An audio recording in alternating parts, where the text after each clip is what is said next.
This is Stable Secrets. I'm Kelsey. And I'm Riley. Horses may not talk, but trust us, their riders sure do. We're two friends in the hunter-jumper world, pulling back the curtain on the barn life we all live. The highs, the lows, and the secrets in between.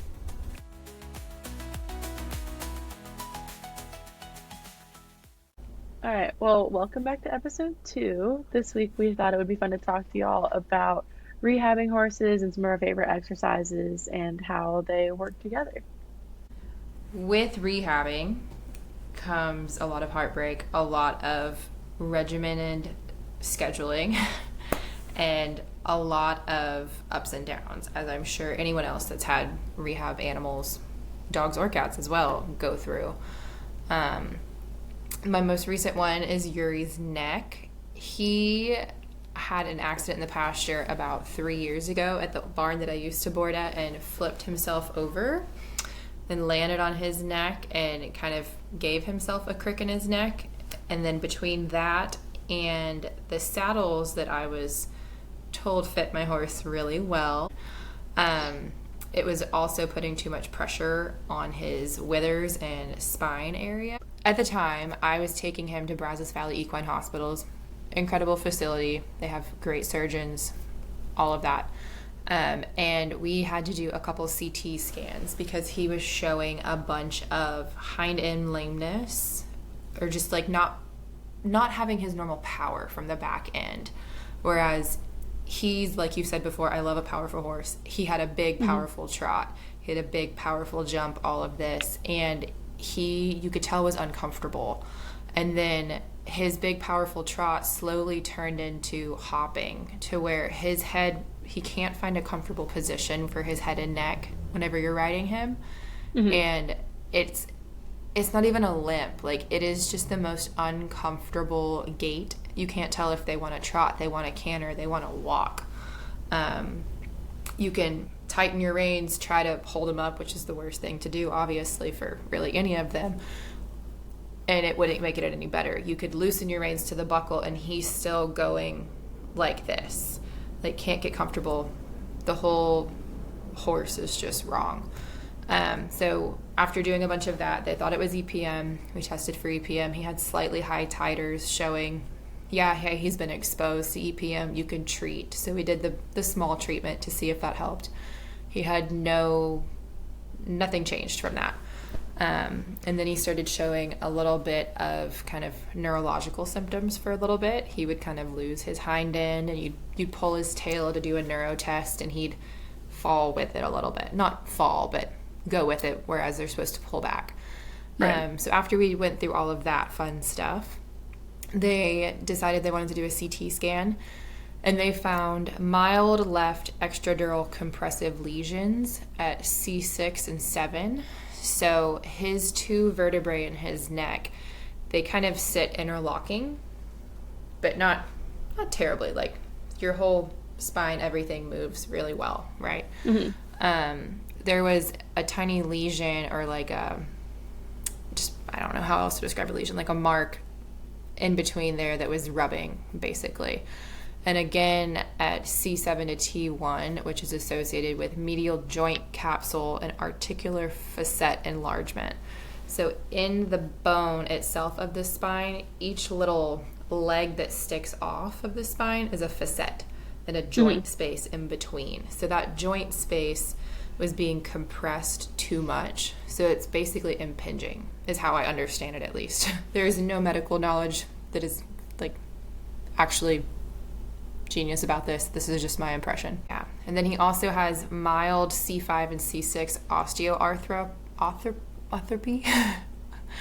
and mild C2 to C3. So he basically has arthritis in his neck in multiple locations, and it's from having to bear too much of a musculature load on his neck, like carrying himself wrong from the impingement and the improper riding.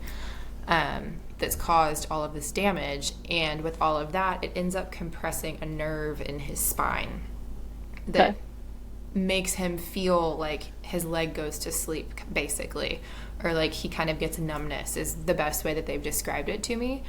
And so it's kind of like dead legging yourself and then trying to go jump a course. I mean, Wow. Nothing about that sounds fun. It sounds incredibly dangerous. And he's always been a go, go, go kind of horse. Like, he's going to take you to a jump. That's why I bought him, right? I needed that good confidence boost. And by the end of riding him and going back and forth, trying to figure out what's wrong with him, have we helped, have we not, back at my old barn at least, I couldn't get him to go forward. I couldn't get him under my leg. I couldn't. Didn't matter if I had big spurs, if I had a whip, if I was on him, if whoever was on him. Like, you were not getting him in front of your leg.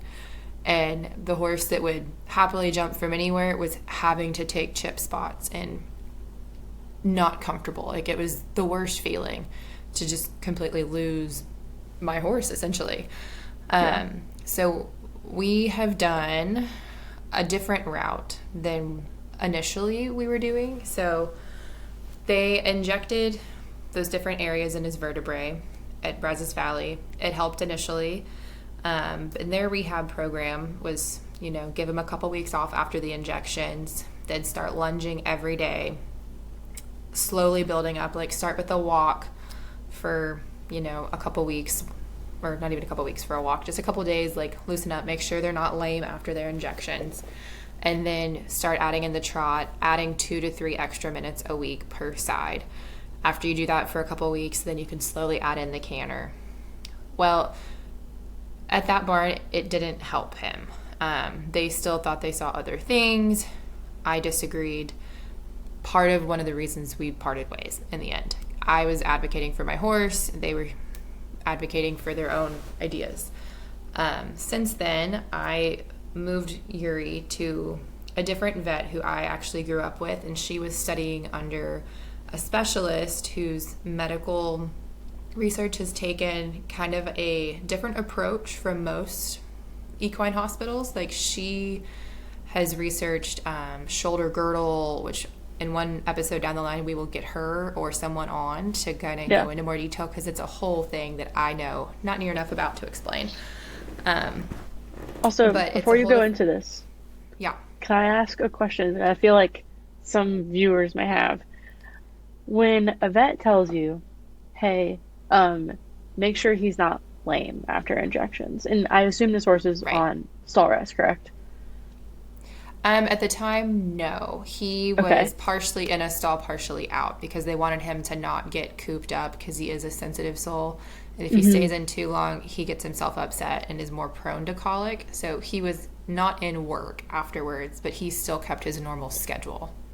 Okay, because when you're rehabbing a horse, and I'd say like for a lot of horses, they end up being on stall rest. So how do you differentiate, like, he's a little stiff versus your horse is lame after all these injections? Like, I feel like that's a really important thing to note, because like every horse is different. Right. And every horse comes out of the stall each day different. Absolutely. So prior to the injections, I would say he walked normally. Like, unless there was a saddle on his back, his front end was normal. Like, there were no laminitic changes. He didn't drag a toe. He didn't have swelling anywhere. After the injections, if they come out and they're dragging a toe, they have swelling on their neck, if they have any kind of lethargy, they don't feel good, they run a fever, like, those are insane signs you really have to watch for. And it's not subtle. You will know. It's like drag a limb, they're miserable, all of that. And the difference, like you were asking, between stall rest and him going out, because it's not a soft tissue injury, there's less likelihood that he's going to go out and do something stupid. Like, he was kept with quiet horses. He wasn't out with anyone that's going to run him around or anything like that. Like, there were absolutely precautions taken, but to keep him in a stall, he wasn't going to be able to move and flex as much as they needed him to. They want him to still have his full range of motion, turning, lifting, eating, all of that stuff. So he was set up for success, unlike a lot of other horses, which is really unfortunate. But I feel like your story, and I know you're only just getting started with it, is key to, like, you need to learn your horse, you need to learn your horse's mannerisms, and you need to listen to your horse. Because especially like you were saying, like how he goes usually versus like, oh, he's having to take a pop chip, I can't get him in front of my leg. People will be like, oh, it's speed or like, oh, something has changed, like the weather has It's changed, whatever. It's me. like, right. It's like, no, it's not, clearly you listen to your animal, you know your animal, and it's not just you riding your animal, and something is wrong. Right. Well, and this is kind of off subject, but kind of also not, because that was why me and the trainer I was riding with got into such a disagreement about it. She told me it was my fault. I caused it initially, Hmm. and that I was hanging on his face. And so, in an act of defiance, which, rude of me, but I'd also ridden with this woman for 20 years, so we had a different relationship. Yeah. Um, I threw my reins down at the trot on his neck. Is that if it's my hands, why is he hopping? Like, Yeah. how did my hands cause this when I'm on the buckle or not even touching the reins? And she would still blame it off on me, or blame it that I gained too much weight and that's why he was hopping. He was uncomfortable. I weighed too much for him. You're doing it wrong. All of Yeah. those things. And I don't have enough leg. All the little things, which half the time are true.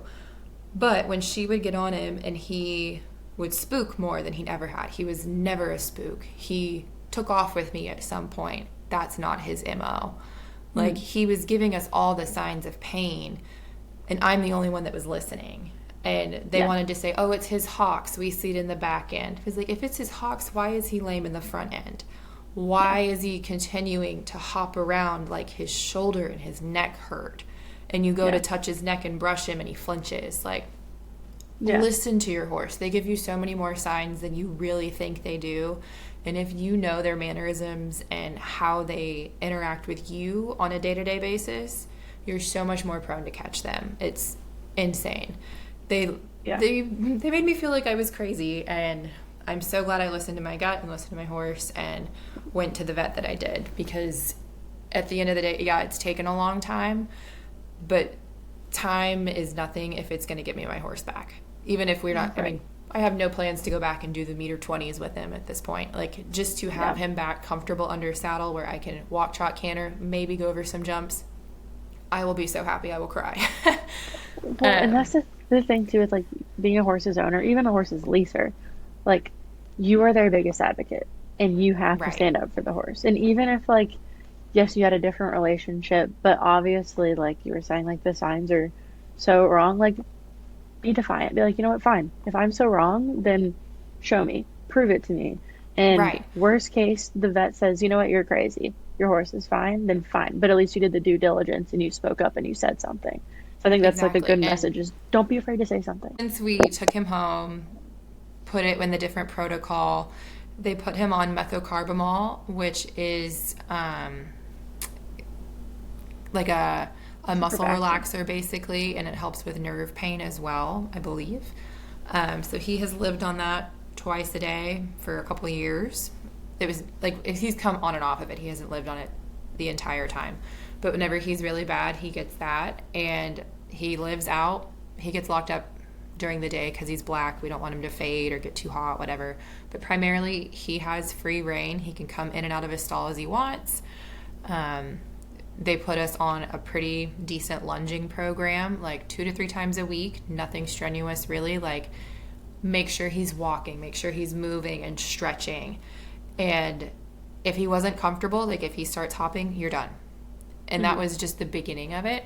They had us go ahead and do a different type of neck injections where they go into the facets in between the spinal vertebrae. They injected there to give him more cushion in between and help that heal. We also injected his SI joints, because then all the strain from his neck is pulling on his back because he's trying to get comfortable. And again, from poor saddle fit. All of his top line, especially, he has big shoulders for a small dude anyway. Like, they are bulgy. Hmm. He had atrophied so much that, I mean, none of the saddles, regardless, were fitting him because they would just fall into the hole that was in his back. Yeah. And so we gave him just time off for a good while on the muscle relaxers to walk around, feel himself out, and feel better in general. And after the injections, put him back on a lunging program a couple days a week, start with trotting. Really just let him tell you how comfortable he is. Like, push him to trot for 5 minutes each way. That's great. If you turn him around and he's uncomfortable, maybe make him push through one extra lap, see how he does, get him back out the next day and try it again. So it's been a really slow process of all of that. And as soon as he started looking better consistently, then start adding even more. Like add a few pulls in, hand walking him over that, like making him lift and think about those, then do a day of trot a couple days later. Really trying to not let him canter too much because he is a playful dude and he loves to take off and buck and all of that. So trying to keep him somewhat controlled while he's also just being a feral animal at my parents' house. Well, and for your sake, is he at least easy to lunge? He is. He loves to lunge. He's very well trained. Okay, The only hard thing about him is that sometimes, like, he's noise sensitive, and so he will just take off and drag me across the pasture, Mary Poppins, because we don't do you have plug like his ears? a round pin. No, we don't. You should. I know, and like, well, he had never been noise sensitive before, so like it wasn't ever a thought, and all of that. But really, it's just taking a lot of lunging and listening to him and working with my vet and different saddle fitters and our knowledge of different saddles to get something that he tolerates. Like, I had 2 different saddles at the time that he was at my house in the beginning, and you would put one on him and instant he's crippled. He didn't care what it was. You touched his withers after that saddle was on him, he was crippled. He couldn't move forward. So we were like, all right, that's an instant no. Sell the saddle. Yeah. The next one, we tried a couple weeks later after he was feeling better, moving normally, floating again, putting his head stretching down to the ground. Tried that saddle on him. And this is, again, no person's getting on. It's just saddle on his back. Instant pain. He's done. He hates it. So, nope, sell the saddle. And at that point, I don't have any more saddles. We have a dressage saddle or Western saddles. So the best thing to do for him was put a thick wool pad on him with a Western saddle. He didn't mind that. Then let him at least get used to having some pressure on his wither area again while he's building up. So that helped a lot, at least grow his top line and build his shoulders out again. And then we had a setback because, of course, his wild man self out in the pasture ran and slipped in the mud, as he does because he's my child. Stress. Yes. But finally, it's been about 2 months ago, we did a second round of neck injections with a different type of medicine, and it's a little bit thicker. They're having really great use with it in knees especially, and so they injected that, I want to say, into 3 different spots on each side of his neck, so he got a bunch in there. He did, like you were asking earlier, he was sore after that. About 5 days later, we came out and he was wedding march walking, which it's like they put one foot forward and they match it with their other foot. The good foot goes forward, they match it again. Like there's no actual striding out. And so we panicked a little bit, called the vet. She came back out, checked on him, and she's like, he is sore, but we put quite a bit of volume in there. Give him a little bit more time. Like, he doesn't have a fever. Everything's okay. They pulled blood on him just to make sure nothing infection-wise was brewing, but he had no swelling, nothing else. And then we also ended up, one of my old vet came out just to see him and come hang out at my house for a little bit, and she noticed his back feet had grown a little bit more lengthwise than they typically did. Mm-hmm. So we had never x-rayed his back feet before. So we went ahead and shot some before films, had the farrier come out and trim him because he was due, shot some afters, and learned he has incredible sole depth in his feet in the back especially. And they decided, let's give it a shot and pull his back shoes because he's been in a full set the entire time he's been at home doing nothing. So we pulled his back shoes and changed his angles a little bit. And this past weekend, I went out and walked him around a little bit, warmed him up. Because especially with horses that have this, he has shoulder girdle, like I mentioned earlier. It's a roundabout name for it. It's important to warm up their back prior to doing anything else. Like, let those muscles reawaken before you push them on a lunge line or anything, just so they don't tear them, rate upset at anything. So I walked him around. He felt really good. Put him on the lunge line. And he started off a little slow and hesitant. And the more he moved, the more he was like, oh my God, yes, I feel great. And slowly, like, his step just started swinging longer, wider, looking for that big step he used to have.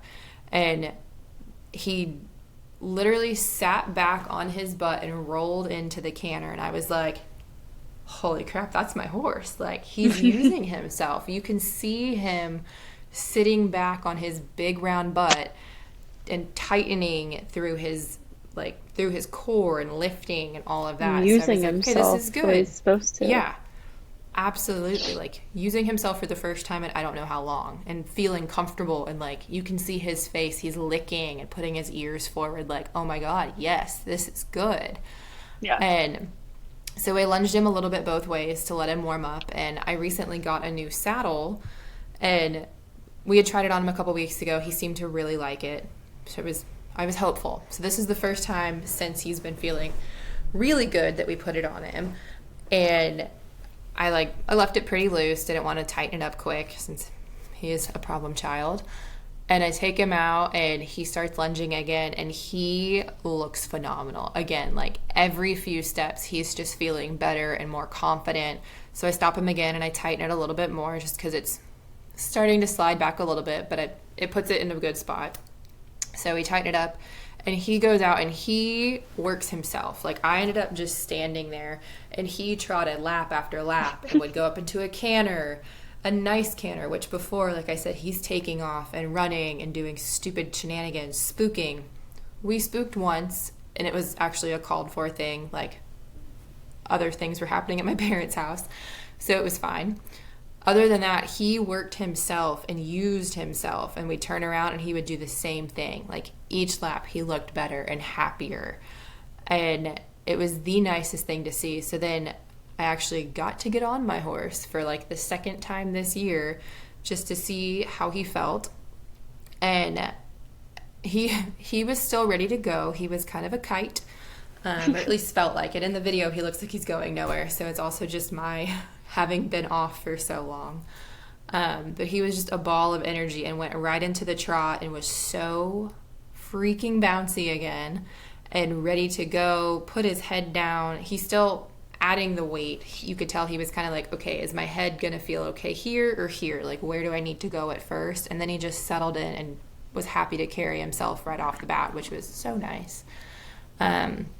We just did a little bit both ways. Each way, like, just felt better and better. We probably did a circle and a half of like lunge line circle size, nothing huge.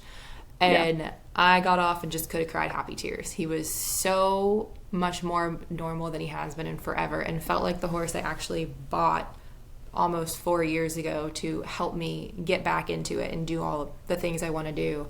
So I am hoping that with all the rehab we've done with lunging and all of that, that now we can move into the ridden rehab part where we actually build his fitness and hope it stays. So it's going to be lots of weeks of short build-up rides after lunging to get his back warm to build it all up and see how long it lasts. Well, you answered one of the questions I was going to ask you. Is like, do you, not to, I guess maybe, would you say that he is like cold backed now because it's just to ever so delicately tighten the girth because his wither is so sensitive? So it kind of like is a twofold thing where, like you said, like it was that like the last time you over the weekend, like it was a progression type of thing. It's not like he's going to try to romp you off, but it's like how warm are his muscles? How comfortable is it? But it doesn't sound like it'll be like a lasting thing, if that makes sense. I don't think he is truly cold backed. I think it's more of a precaution through the rehab program. Like, they just don't want any excuse of that putting pressure on there to cause anything. And even we have another friend who's gone through a similar rehab process with her horse who had a shoulder girdle, and she still to this day, she gets out, she lunges the horse bare, then puts the saddle on and lunges lightly and then gets on. Like, it's really a good standard to do for them, just to ensure that you're not getting on stiff muscles, and I guess it is still technically cold back, but he doesn't do Yeah. anything if you just get on without it. Like Right. I And so I can put it in still, quotes because it's like he's yeah, not going to romp you off, but he's more right. comfortable lunging first and then riding, Yeah. currently, I at mean, least. I guess you could technically be called cold backed, but it's just more of a rehab protocol in a way. So from the time that he was off, like give me a timeline off to today, how long has that been? He has been on and off, so I'm looking at a vet report from July of 2022. So that is the ultimate trust the process and be patient because Yeah, rehabbing horses sucks. It is the worst yeah, thing ever because you get a little bit greedy one day and then you could send you exactly. back to square one. And it's Right. And rehabbing is my least favorite thing to do with a horse. yeah, I hate the initial rehab process. Like, I've rehabbed multiple horses from suspensory injuries. I actually, the riding rehab part, I love. I think there's not really a better time to really bond with your horse and learn every little thing about them than in the rehab process. You Yeah. learn what every ear flick means, what every twitch means, and you can really refine your relationship on their back and on the ground during the rehab process.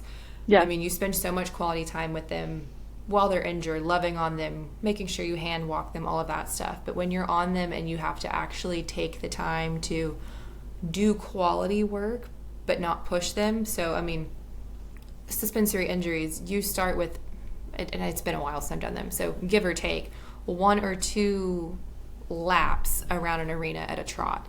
And you Hmm. want a decent trot. You want them to move and use themselves, but you don't want them slogging, hanging on your hands or anything like that. And you typically don't go through the corners.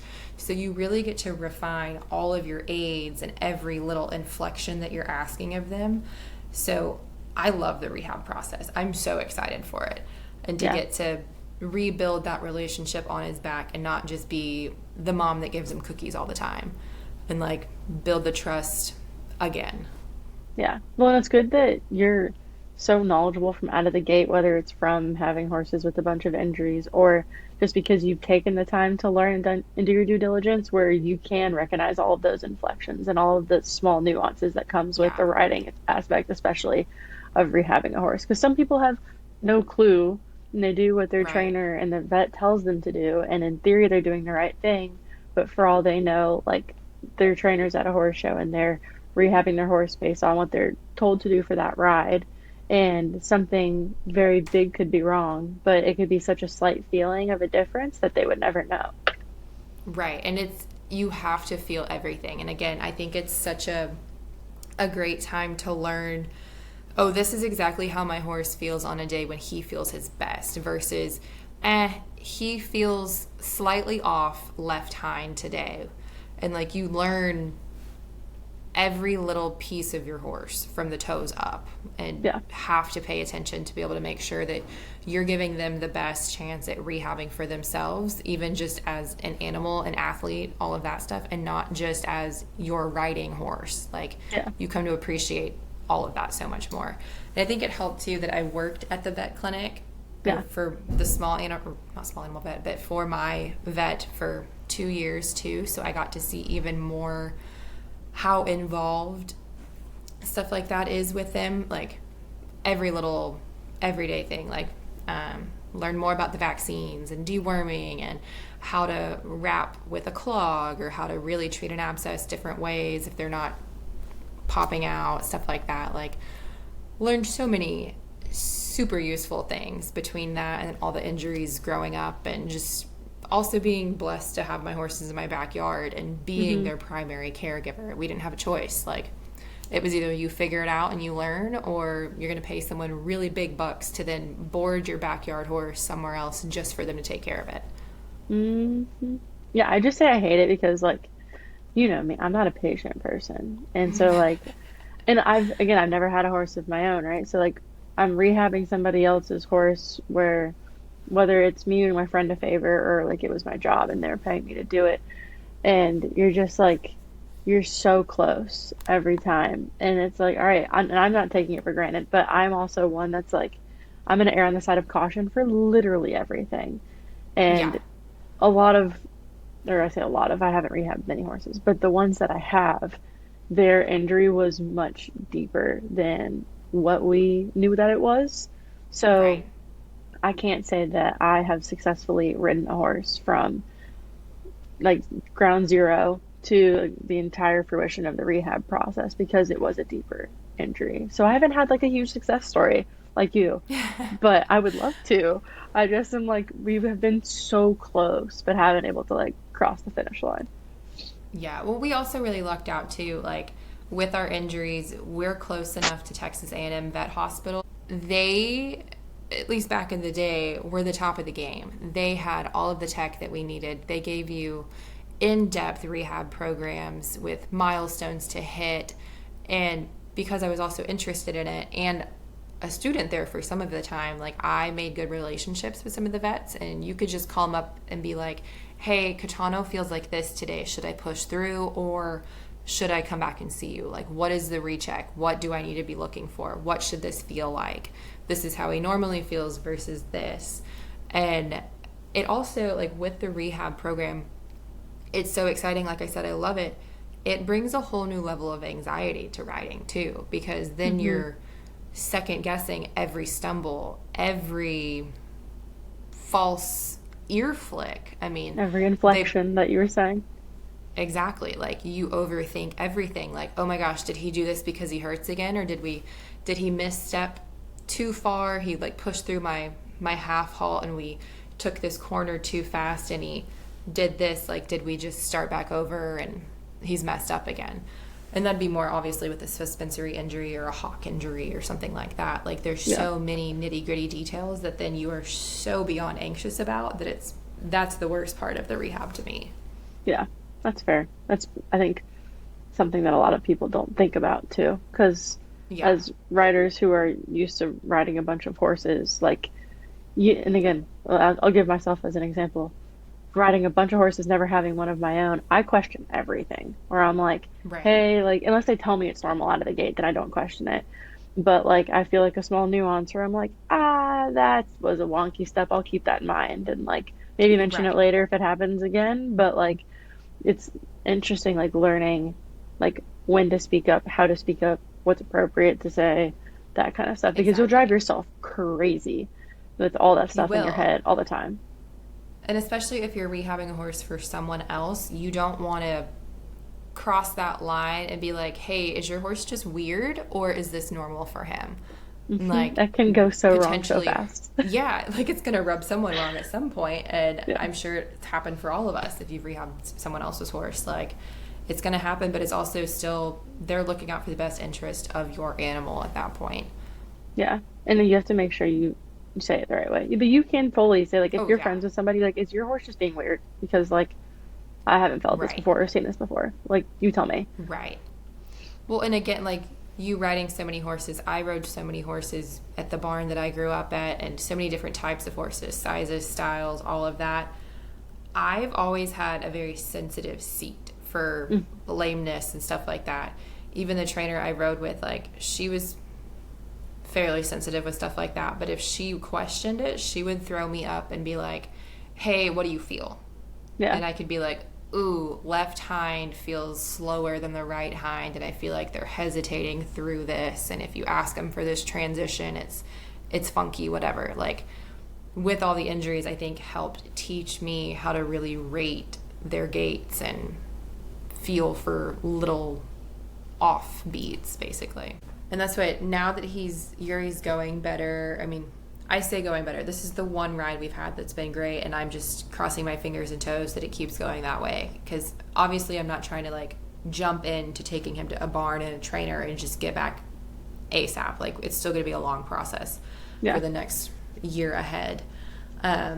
But it's like that exciting time of like, okay, maybe like who do I start looking to go take a couple lessons from? Like, I need to go watch a couple places and see if they have something I could go sit on and kind of get myself just back comfortable again and take a lesson and feel out their training style before I even venture down that road again. So it's like, wow, the horse girl era is coming back.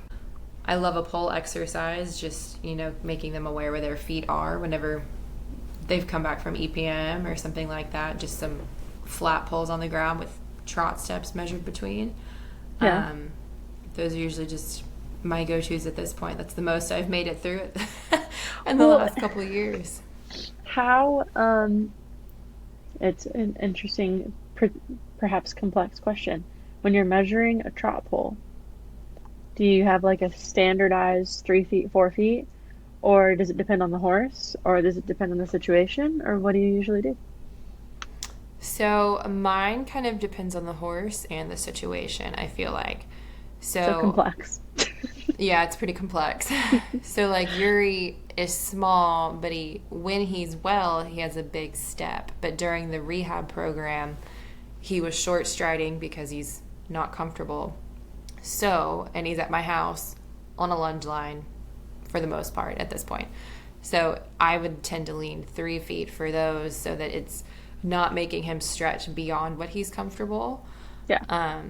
But now that he's moving out and he's comfortable, I'll happily push that out closer to the 4 and do him more in a straight line so that it's easier for him to get through it. I mean, yeah, it's complex for mine. Because I feel like standard is usually like 4 feet, Yeah. I would say for the most part. And then it's fun to do them where like half is raised once you get Little back to that cavaletti part. action. Yeah, and just like even making them, like you said, aware of where their feet are. Like there was um, one clinic I did when I was in college where he had us just like walking one pole on the ground, but Hmm. he had you feeling where every single foot of that horse was and making sure that like you like the last foot to go over that pole, or I guess to hit the ground before going over the pole, was the front foot that you wanted it to be. And that's a Hmm. really fun one to make sure that like what you're feeling is accurate and you're making the horse fit in the step how you want it to fit in the step. And like that can lead to, you can do it at the trot as well, but that can also lead into like for the hunters like a really successful trot fence and a derby, because then you know Right. like the last foot they pat the ground with, that's going to be the lead they land with 9 times out of 10, unless your horse is Right. uber coordinated and pats the ground with its front right, and somehow you manage to shift and change your weight enough and make it land left. But like being hyper aware of that and getting that skill set just at the walk and then implementing it into the trot can really help down the line when it comes to like the derby stuff and any trot fences really. Yeah, But absolutely. And that, even that was just fun. like another one too, just setting up. I mean, I haven't in a long time set it up with any standardized distance between them, but just setting up two poles as if they're in a line Yeah. and working between, okay, we're going to walk this one at our normal, just cruising pace. And then the push up to the working walk. And then the collect it back down to see how many steps you can fit into it. And then Hmm. when you move up to the trot, like same thing. That ebb and flow of collection and extension just to see what you can fit in between the space. Like I love exercises like that. It's, I feel like people take it for granted a lot, just the simple fundamentals of it all that really Yeah. will help you in a lot down the line. Yeah, I mean, like you said, it's the basic fundamentals that you have to have those building blocks to have a successful course or a dressage test or anything like that. I mean, Hmm. if you don't know how to feel where your horse is, how do you know where to push them off the rail to start your circle in a dressage test? Yeah. Or how to push them deep into that corner but bring them right back out for your crossing the rail or whatever it's called. Like Yeah. No, any of it's those great. fun things. It's a great exercise to be able to feel all the little tidbits. On the topic of poles, did you ever get to watch one of my pole lessons when I was in Houston? Um, I think I saw maybe like one or two of them. Like the big jumper people, just making them just do poles as a course? Yes, okay, I did see that at least once because I remember one of the girls doing it and it was pretty funny. Yeah, because you have these Spitfire animals having to trot and canter poles and do the same, like you're cantering a bunch and then you have to trot, trot, trot, and then like get your Mm-hmm. transitions right and get your balance correct and like slow down their heart rate while it's been up the entire time and like get their balance in control.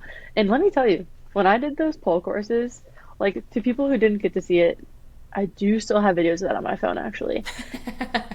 It was like 30 poles spread out amongst the arena. That Yeah, it was a bunch. I walked like some things and I didn't walk most of it.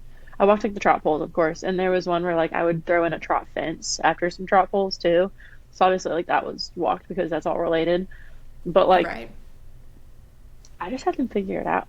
And it's so interesting again watching these big hot-blooded horses trying to collect and trying to extend and but they don't know what they're going into. They're like, okay, well, there's a pole at like the start of the corner, and then as you come out of the turn, like you would in any type of jumper course or rollback or anything like that, make 6 strides fit, make 7 strides fit, make 5 strides fit, and be Right. able to change it every time based on what I tell you to do, based off of what I think your horse needs to work on or what I think would like suit your Exactly. horse the most. And those were so fun because it could be just a mess or it went beautifully. And there was not much of an in between. Like because No, they really never. especially that ring too was on a bit of a grade change. Like you were like the top of the ring was like by the barn and it went downhill as you went too. Hmm. So of course, coming home you're going uphill and whatever and they're gonna build, but they're also gonna build naturally just kind of going down the hill a little bit. So I think doing courses of poles are really fun. I just took it to the extreme because I could and I had talented riders that I could test. Like for a Right. beginner, I would not have done that, obviously. But it was fun. I liked it. Well, and that's what I feel like so many riders, especially the ones that are consistently jumping the big fences and stuff like that, they take exercises like that for granted because, oh, it's just poles. It's so easy. And it humbles you real quick. Like, there's It's the so days, yeah, hard. it really truly is easy just because you're having a great, fantastic day. You are in tune with your horse, all of that. But most times, you're going to stutter at those more than you are at the big fences. Like, you have to Yeah. be so much more on your game in a way. And you can, opinions aside, Kean O'Connor is a beast at some pole exercises. Like they're Oh, all yeah. over his social media, and I I find those very interesting to watch, like Oh, all those absolutely. videos. So those are fun. If anybody ever wants some videos to watch, go to his Instagram, go to Carlswood, and Absolutely. you'll see a lot. All his training days at those big jumpers. And Yeah. then I know. I what cannot wait for some more polls. I know, poles are fun. They're really hard because you have so many options, but So many. you have no reason to be jumping a meter 20 if you can't canter a course of poles. No. And like even a pole box, like where you just Hmm. make a box out of poles, those are so fun whenever you make them right, where you can trot through certain ways, canter through other. Um, like a great way to do rollbacks, come across the diagonals to make them pay attention to their feet. Like there's so many fun little things you can do even with just 4 poles on a box. Yeah, or you can go to the OG, the Circle of Death. Oh, the circle of death. That is the OG. That is the golden oldie right there. I love the Circle of Death. It's I know. tough, especially if you have a one-sided horse. Then it's real Yes. tough. We actually at a barn I rode at in college, the ring was 250 by 250, absolutely massive. What we Yeah. did was we put a jump in each corner, and then we put a jump on each like halfway down each long side or each side of the ring. So you had Uh-huh. 1, 2, 3, 4, 5, 6, 7, 8 jumps. Right. Do that massive circle of death around the perimeter of the arena. Good luck, have Yep. fun. We've done that one. That's tough. That's real It's tough. so tough. You better pick one canter and you better be balanced. Otherwise you are eating every jump. Yeah. You are not going to make it unless you are in that perfect sweet spot. There is one other exercise I want to talk about that has nothing to do with poles, but it's just proper flat work. And Let's hear I it. was telling you about transitions. Whether it's in within one gate or between two gates. Um, there was one that I used to love to do. You can do it just as like a figure eight cutting across the ring or as like a three loop serpentine. Um, say you do it at a canter. You don't have to start there, but I'm just gonna pick a canter because it's easier. Right. Canter down the long side of the ring, come up through the corner, do your first loop of your serpentine, there's like a 10-foot gap you have to give yourself as you cut through the middle of that ring where you have to make a good downward walk transition. And at the start of Yes. the 10 feet line, the walk transition, at the end of the 10 feet line, the new canter transition. And it's all about getting your Right. balance, your shape, your bend, everything, and doing it in a short time frame. Obviously, if you have a huge ring, give yourself some more time the first few times you're doing it. But that's an extended trot to a collected trot, a canter to a walk to you can like halt perfectly and then strike Hmm. off into a walk, strike off into a trot, like that kind of stuff. That's really fun for balance and suppleness and having your horse on your aids all the Absolutely. time. That's a good Yeah, one. no, absolutely. It's such a good one to refine all those little pieces that make the whole puzzle. Yeah. So you can do that rehabbing a horse if you can only cut through the ring one time. That's a good one. I know the horse that I just had, if we did too many canter to walk to canters or trot to halt to trots, it would light him on fire. He would get so excited, and he's a really anxious horse, but he would anticipate everything. And Hmm. so that's where you need to be in tune with the animal that you're on and do Absolutely. it in very small doses if that is what they require. Thanks for listening. Tell us what your favorite pull exercises are or what your trick to rehabbing a horse is, and we will talk to you next week. That's it for this episode of Stable Secrets. Thanks for listening, and we'll see you next week.